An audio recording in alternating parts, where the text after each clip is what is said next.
আচ্ছা, বিএনপি কি বিএনপির নিজের সুনাম নষ্ট করার জন্য দায়িত্ব কি ছাত্র দলের কাছে দিয়েছে? প্রত্যেকটা ইস্যুই ঘুরে ফিরে তাদের পিছনেই চলে যাচ্ছে।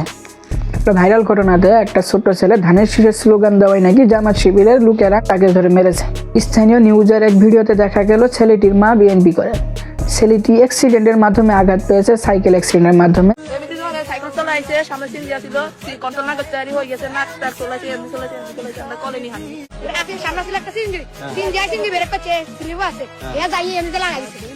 এটি নিশ্চিত করেছে তারই কিছু সহপাঠী।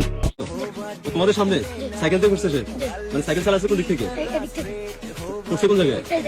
এই অ্যাক্সিডেন্টের সুযোগ নিয়েছে তার মা বিএনপি নেত্রী। ছাত্রদলের ভাইয়েরা বারংবার এই সব ঘটনা যাচাই না করে জামাতের উপর চাপিয়ে দিচ্ছে। প্রত্যেকটি ঘটনার পর উদ্ঘাটন হচ্ছে। এটি কি ছাত্রদলের সুনাম বাড়ছে নাকি কমছে?